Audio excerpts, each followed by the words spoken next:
G'day guys. G'day Ronnie, how you going mate? Hey Ronny, nice to meet you guys in person, Yeah, so I'm Matt and this is our 1981 HJ47 troop carrier. So it's 40 years old and we're touring in it and filming. My name's Holly and yeah, as Matt said, we're touring around this. We've been travelling around Australia for the past 3 years and documenting our travels on both YouTube and Instagram. And we'll get into that in much more detail when we get to Q&A. As you've no doubt have seen from the intro, these guys have been quite a few places. Yeah, been around the block. In this beautiful HJ47. Yes, that's it. That's the first 40 on the channel. First 40 on modified, so very excited about that. You got probably one of the most iconic four-wheel drives, put Toyota on the map, and yeah, it's good to get it done. I'm very curious to see what you guys have done to it and what you've actually left as original. So let's just get into it, guys. This episode of Modified is sponsored by the Terrain Tamer e-store, the biggest stockist of original OEM parts for four-wheel drives, even vehicles like this. So if you're building a four-wheel drive right now, I recommend checking them out because they'll probably have what you need. Let's get back to the episode.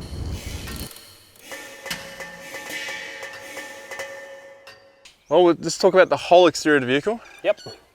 And take it away with the front. Start off in the front, so we've got the ARB bar in the front. This is their more modern version.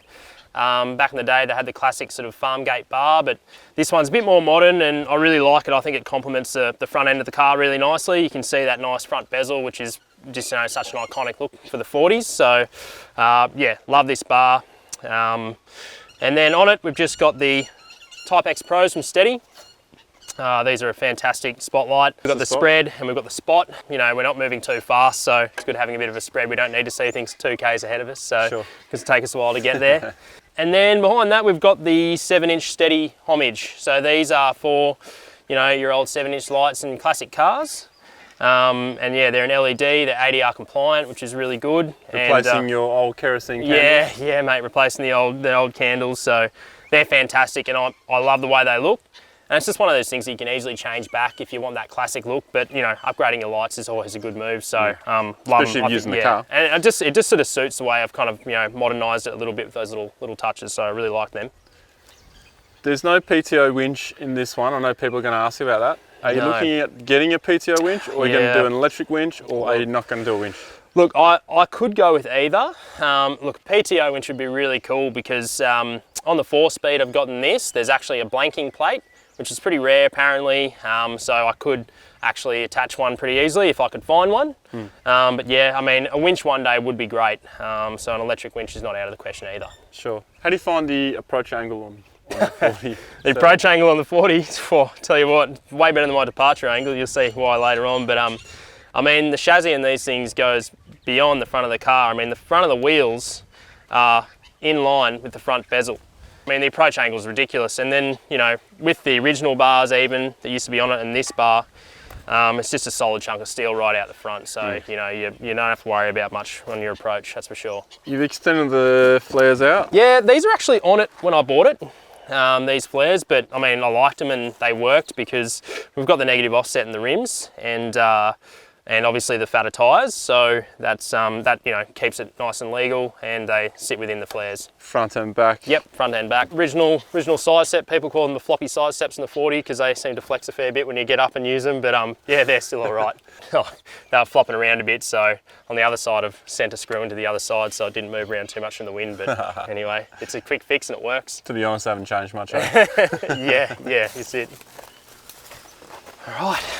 Did these originally come with a tyre on the back? Yes, so that's a stock tyre holder on the back. It's we do have 2 spares. It's the winder underneath that I think is a aftermarket sort of thing that people are putting it's like on. Reversed. Yeah, it's reversed. It's funny that they didn't have, because there's so much space under there in these old things, because it's got the dual fuel tank under there as well, so 100 litre sub or close to, and then the 77 stock. So I've got a decent amount of fuel, around about 175 litres I think. What's your range? We could get like 1,200, 1,300 Ks out of that, so it's pretty good. Yeah, the 2HS isn't too bad for an old diesel on fuel. No, it isn't. That's a pretty good range. Yeah, but besides that, it's just the stock bar at the back here. I get hung up on the tow ball a bit, I call it the plough. But with the second spare under there, it does sort of affect my departure angle a bit, and you definitely know about it when you're scraping a rock coming out of something, the tow bar. So So yeah, but yeah, pretty original at the back here. Obviously rubbish. Also have a diesel transfer pump in there because my valve doesn't really work on the sub tank, so I actually just pump it from one tank to the next. Oh, really? Which is, look, it's not stupid if it works, but it's definitely a lot easier just having a valve to switch it over. But haven't got around to it. Just got the transfer pump. Sure. So that's how I transfer the diesel.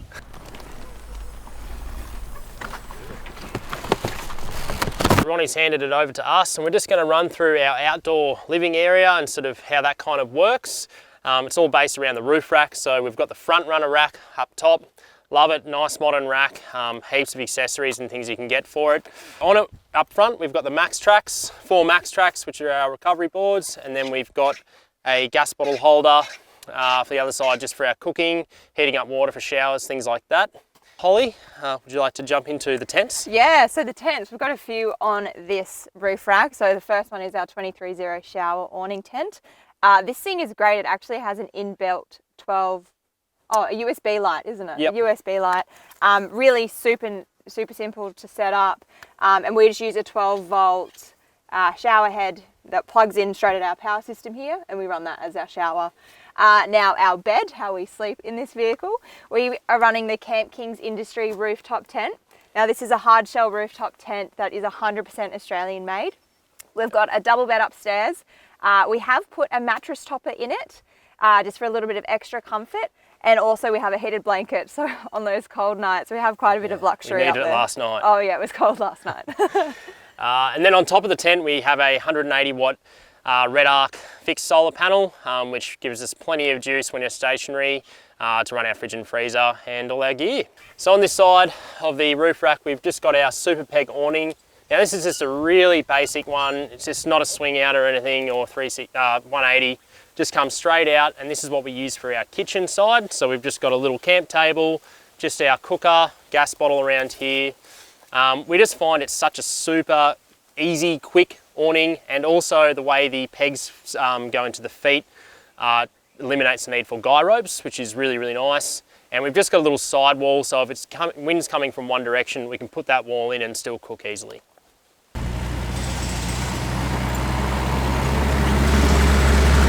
Now we're going to start talking about the suspension. All right, so on Elsie here, she's had a custom setup done at Petters. So it's 2-inch lift, and it's a bit of a unique situation at the back because we've actually got quite a bit more weight on one side of the Troopy. There's another 2 leaves on the driver's side as opposed to the other side. As I said, it's a 2-inch lift, and it's got Track Rider foam cell shocks in it from Petters, which have been absolutely fantastic. We're loving them.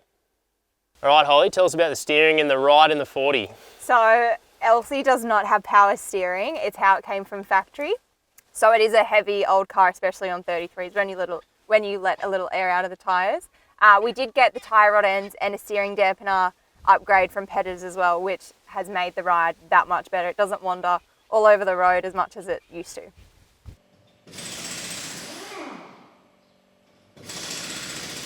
Tyres and rims we've got on Elsie. We've just got the black steelies here, just a bit better out bush having that, being able to bash them if we need to. They're Neg 24 rim, and they're on a Falcon Wild Peak all-terrain, the AT3Ws.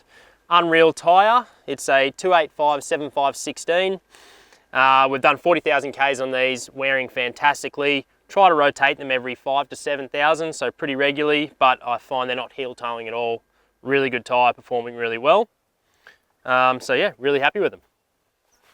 And so Matt, what type of tyre pressures do we run? Because you know, this car's pretty underpowered, so we do need to run correct tyre pressures to get where we need to go. Yes, good point. So yeah, it's an old 2H in her, so she's pretty underpowered, so I have to rely on having the correct tyre pressures. On the road, I mean, generally I'm running around 42, even a little bit more in the rear, and sort of around 36, 38 in the front. But I'm happy to let them right down. Just after finishing the Simpson Desert Crossing, we did the Madigan line, and we had Big Red to do at the end. And I was with my mate who had a really nicely set up 79 with all the power in the world. He was struggling to get up. Anyway, I thought I'll give it a crack. Let the tyres down to 6 in the front. I had about 8 and 9 in the rear. Put it in first low, started at the bottom and just crawled up like a tractor.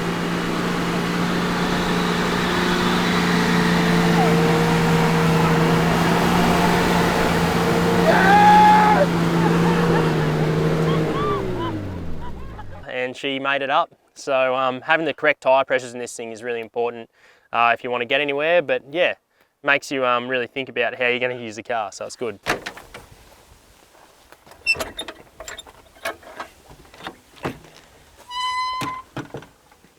We're now at the time of going to the back of the Troopy. Now the back of Troopies is always a quite interesting part because that's their living area.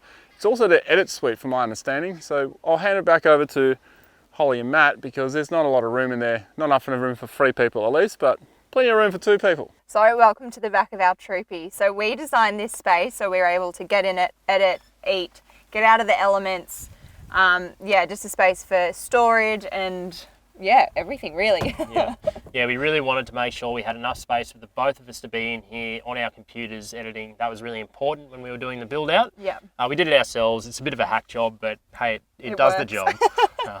So Holly, run through this side of the Troop. So this side of the Troopy is our kitchen essentially. So benchtop here, we've got 2 drawers here with food and dry goods, a little recessed area here which holds random stuff. We have our 40 litre fridge here. It's just a fridge from Aldi, and we have our kitchen buddy as well, which holds all of our kitchen utensils, which is really good. I'll run through our 12 volt system. Our 12 volt needs are probably a bit greater than most people have for touring because we're filming a lot and we sort of rely on this space and our 12 volt system for our work. You know, if we've got deadlines to meet, running laptops, that kind of thing. So we've got all Red Arc gear charging it. We've got the BC to DC 1250D, which is a 12 amp charger, charging 2 100 amp hour lithium batteries from Lion Power Australia.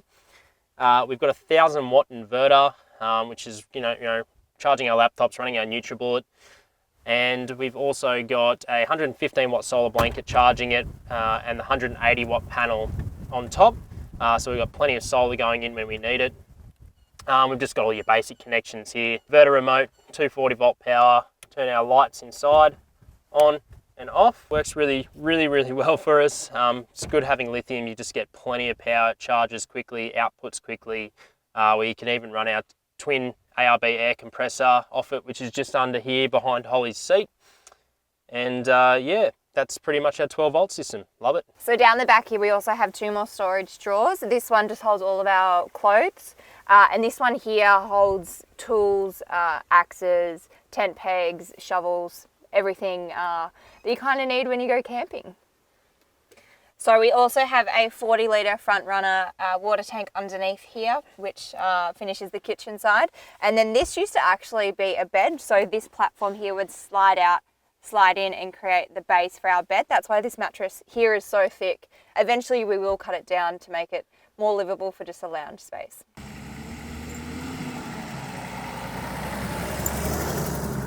It's time to open the bonnet and we'll see how original this is. The mighty 2H. The 2H. Yes, the 2H. All right. So 2H is a bit of weight in this bonnet, even though it doesn't look heavy, but it doesn't look too heavy. Yeah, no, they're pretty big chunk of steel. For the 2H, that's the 4 litre inline 6. You forget how big they used to be, eh? yeah. No, big, lot of lug. I've actually found in off-road situations, the way it revs is fantastic. I even actually preferred it to a Mate 79 when we were in the Simpson Desert. I actually found it just revved nicer off-road for those really low, like luggy situations, you know.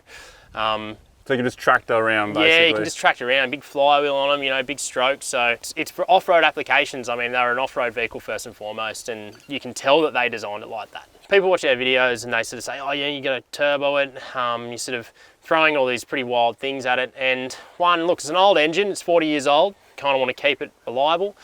But also, I just wanted to do the basics of this car. You can go wild and do those fun things, but sometimes you just got to get back to basics. So wheel bearings, rebuilding swivel hubs, slave cylinders, master cylinders, drive shafts, making sure it's serviced regularly, just making sure the car is running well as it is. And if it's sort of that thing, you know, if it's not broke, don't fix it. It's kind of, it's fun driving it the way it came out of the factory, I suppose, and, you know, doing all these things that some modern cars are struggling to do, and you realise, you know, with the right bit of throttle control and you know, good tyres, and you pick your line, you can, you know, open disc, you can get these things anywhere. It's wild. So yeah, it's cool like that.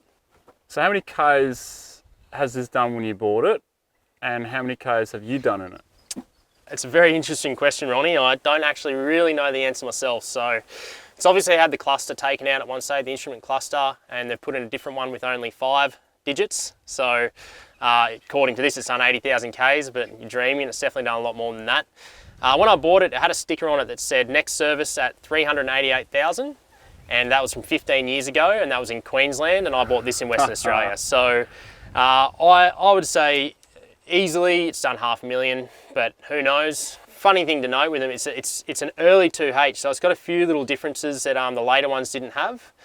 So it's got the oil spinner on it, little centrifugal spinner, as well as the oil filter. And I've actually found the carbon buildup that spinner gets out is incredible. So it does something, you know what I mean? And you know, you've got the dual fuel filters and that, which is a little bit different.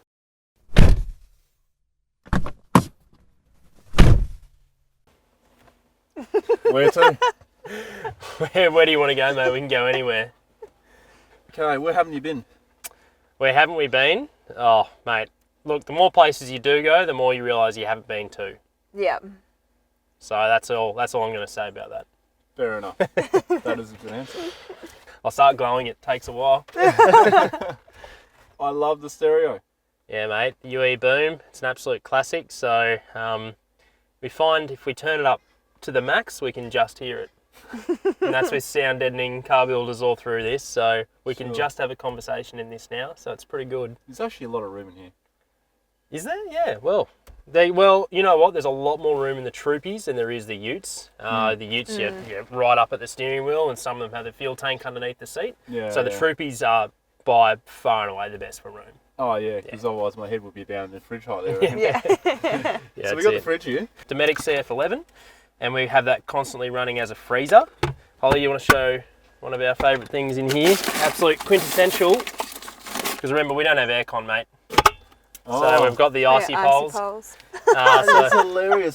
They don't have aircon, but I got a bloody car fridge. Yeah, well, freezer. I know. We actually sometimes we have wet towels in there that we sort of dampen and put in, freeze them, and then put them over our heads when it gets really hot. You got to do. Yeah, you got to do what you got to do. So, you know, from here it kind of looks like a sci-fi movie from the 1950s because you've got this space age center console, and then we come up to all these big lights there. You know, like the old Star Wars movies, got the big brake and the big park brake. You know. Well, Elsie's a time traveller, mate. She's still doing well after 40 years, so she's just got all the modern accessories sort of slowly filtering in. But yeah, he's still got all the old school quirks, which is funny. Just got the center console up here, the roof console. It's a bit of a hack job that we put together. Rip them. Oh, nice one. Nice. In darkness we find camp. That would go right there. Next to Fighter, Fork, Sabre, Outback cleanups. Looking good now. The collection's going all right. Nice. It's growing. Yeah, so center console. A bit of a hack job that we put together, but does the job. We've just got a little bit of storage up there, a couple of USB points in there to charge things. We've got the Oricom tyre pressure monitoring system. It's an awesome little unit, so they're a valve replacement in the tyre, so they're a bit more accurate. This car's so rough and loud that if we were getting a flat, that I might not notice it until you start shredding it up or it's too late, which I've literally done when I bought this thing. I had a flat tyre and I was driving it to the point where the tyre actually just completely shredded up. So yeah, it's a good little bit of a safety feature and it's nice to have. And then next to it we've got the Oricom DTX 4200X, which is a dual receive, which means I can listen to 2 channels at once. So I've got 27 Troopy channel and 40 general road chatter. That's why you guys are on the bloody 27. Yeah, it's the Troopy. Yeah, that's the Troopy channel. It's the one stone armrest. So, but you made it fit in the 40. Yes, so these are for a 70 series. It's funny that they can fit a 40 with a little bit of modification. I know everyone's going to ask who owns a 40 and they want the one stone armrest because they are bloody unreal. Just to rest your arm. Nice big cup holder, which is definitely lacking in all Landcruisers, or 40s and 70s especially. Yeah. But this fits my nice big coffee cup, which I love. Pretty much you just got to unbolt the plate, re-drill the holes and cut out a little section for your quarter window. And you can whack them in a 40, so that's good. We've just got the iPad Pro and we just run HEMA. So we've got HEMA maps. It's the HEMA 4-wheel drive maps, which is better than the HEMA Explorer in my opinion. It's just really good offline maps and yeah, shows you location, so that's our navigation. And we've also got the HEMA paper maps as well. Pretty keen to get a RAM mount and have it in here, so for nav, so that'll be cool. But you can get your wiki camps and your fuel maps up all on the same thing, so it's really handy thing to have in the car. All right, these seats you're sitting in, they're definitely not from a 40 Definitely not, or a mate. Land Cruiser. Yes. No, they're not. So these are probably our favourite mod that we have put in on this car. So these are the Vario XL Schielmann seats. So imported from Germany, and they've just changed the way we travel in this thing. It's fantastic. Yeah, I found the levels of adjustment. I think there's 7 levels of adjustment on them. So 7? Yeah. So there's so much adjustment, you can really tweak it. So when it was 5. Yeah, no, it's crazy. So when I first got it, it actually took us a couple of days to dial it in. So my back was still sort of getting sore, and I was thinking, oh, what's going on? But then once I tweaked it and I figured it out, they've ruined other seats for me now, because I sit in other seats and I just get sore straight away, while I can smash out huge Ks in these things. And look, I still get stiff after sitting in the car for 8 hours, but sitting down for 8 hours, but I just don't get a sore back. And they're a big seat as well. I'm not the shortest bloke, and they actually fit my height. And they're heated from in stock form in Australia, the imported ones. So you got heating as an option as standard, and yeah, they're just super comfortable. Love them. Yeah, awesome. You probably want air conditioned seats in this car though. Yeah. Yeah, we don't need heated seats. Maybe we don't just need aircon. Aircon would be nice. Yeah, but anyway, there's more power robbing comfort items. Hey, all that power steering and aircon. It just takes a bit of power from the engine. We need every horsepower we can get, mate. So we'll leave it as is. It's time for Q&A. It is cold, so I'll hand this over right now. And you guys Oh. can over it. Not bad. Pre-flash, mate. Need to swap your other one out, the one that you're wearing. Yeah, I might swap the dryers behind for the old RM Williams terrain tamer jacket. It sounds right. Might whack her on now. Oh wait, my mic's on this. I'm mic'd up. The Overland Travellers. Where'd the name come from? Overland Travellers. So we were in Tassie. We were travelling around at this stage for a little bit. We had the channel, and we were kind of like, all right, we just need to name it something really generic and what it's about in the title. And we just started going through and seeing what names were taken and what came up, and we just couldn't believe that someone hadn't taken Overland Travellers. I was like, well, that's exactly what we're doing, so we might as well just take that. And like all the handles across every social media and website and everything were free. So we were like, We yeah, jumped on sweet. it. Jump on it. Yeah. What started this whole thing? So back in, it was a few years before we started our big lap, which was in 2019. Every weekend, we were both living in Sydney, working all right jobs, good paying jobs, but not stuff that we wanted to stay in long term. And yeah, we just kept going camping every weekend. And every weekend we would turn back onto the highway back to Sydney and say, oh, wouldn't it be so good if we could just keep going? Just go the other way, it'd be the highway back to Sydney, and then there'd be the highway just, around Australia, and you'd be like, oh, imagine if we just keep going. And I've always wanted to travel for more than just a couple of months. I wanted to travel for a really long time.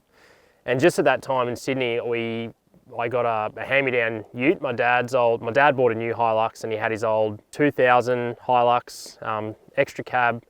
It was the naturally aspirated, so the 5L, the 3 litre 4-cylinder diesel, so it was just a little slug. It was a farm ute.